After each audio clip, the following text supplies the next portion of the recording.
Hello guys and welcome back to In Between the Lines. Now, as you people must have read in the title, yeah, that's correct, I'll be talking about the character of Thanos.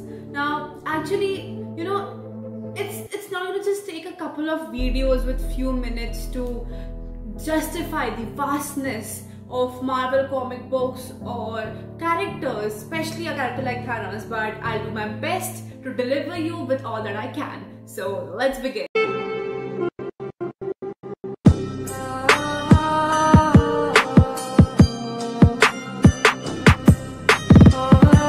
We experienced all sorts of emotions while watching the entire Avengers saga. I mean, from the introduction of Thanos in a post-credit scene to his ultimate defeat in the Endgame. I know, pretty emotional, right?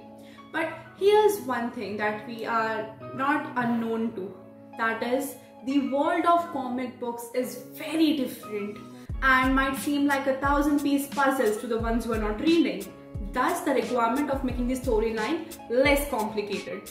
Now, I conducted a general survey to see how many of you people have read the comic books, and to my surprise, 74% of you people haven't read the comic books, which brings me into the picture. So I am here to tell you all that you need to know about Thanos. So in today's video, I'll be talking about how the Thanos in the movies is different from the ones that we see in the comic books. Thanos was created by Jim Starlin and Mike Frederick.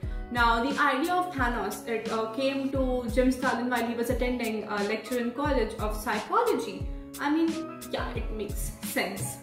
Along with Thanos, he also got the idea of Drax the Destroyer while attending that lecture. I mean, that is pretty imaginative. Now, talking about the origin as in how he was brought up on Titan. So in the movie, we only know that he was exiled from his homeland because he suggested that half of the population should be killed in order for the other half to survive.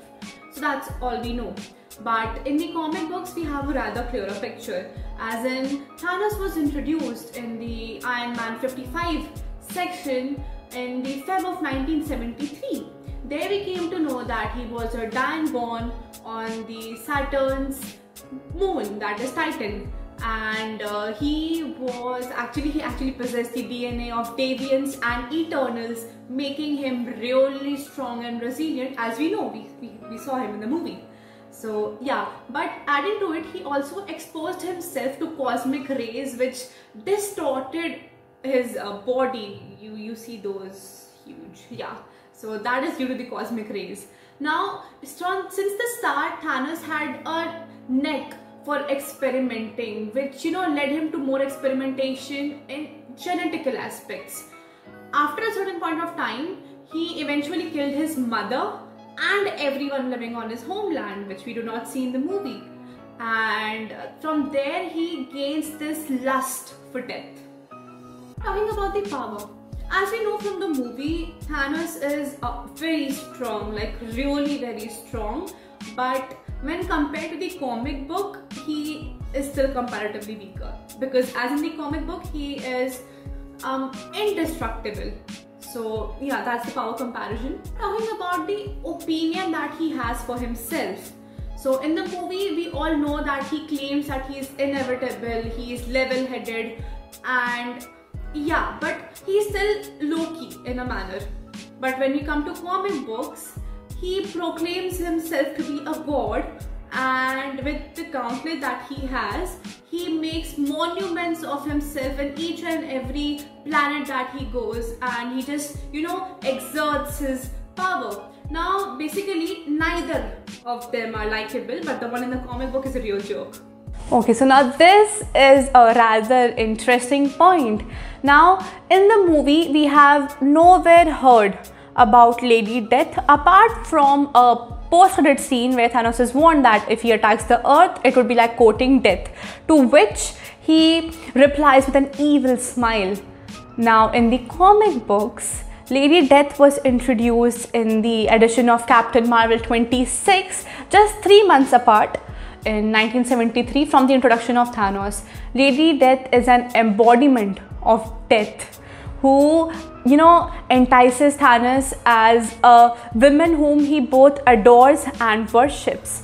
So in the comic book, Lady Death is someone with whom Thanos is madly in love with, like head over heels. He's in love with Lady Death and he does whatever he does to court her and impress her. Okay, so now before coming to the last point of this video, I had another question to my survey, which was how many of you people believed that whatever he had as his ideology to wipe up, half of the population for the other half to survive, was correct. And to my surprise, these many people actually thought that whatever he did was kind of correct. I mean, not everybody agreed to his method of doing it, but they believed in his ideology. Now talking about the purpose of what Thanos did and why he did it. So in the movie, we see that he has a unique and kind of a motivational drive towards what he does by wiping half of the population so that the remaining ones, they survive with the resources that are left, which are limited. So yeah, it kind of, makes you think at least that, okay, maybe he wasn't that wrong. But in the comic books, it's the complete opposite. I mean, he doesn't do some selfless act to, serve the universe or save the races there in the universe. No, all that he does is to impress the love of his life, that is Lady Death. Okay, so like I said, that this was the last point for this video. There are yet many points that you people don't know about. So if there are about 50 likes to this video, then only I'll post a second video with some amazing more differentiating points. Okay, so guys, I hope you people liked the video. If you did, please do like, share, subscribe to the channel if you haven't already, and comment down how many points did you know or you did not know down there. Also, to be a part of such surveys, contribute to the information that I'm gathering, to my research on characters, books, and also to participate in some amazing quizzes, follow me on my Instagram, to which you'll find the link in the description box down there. Until then, I'll see you.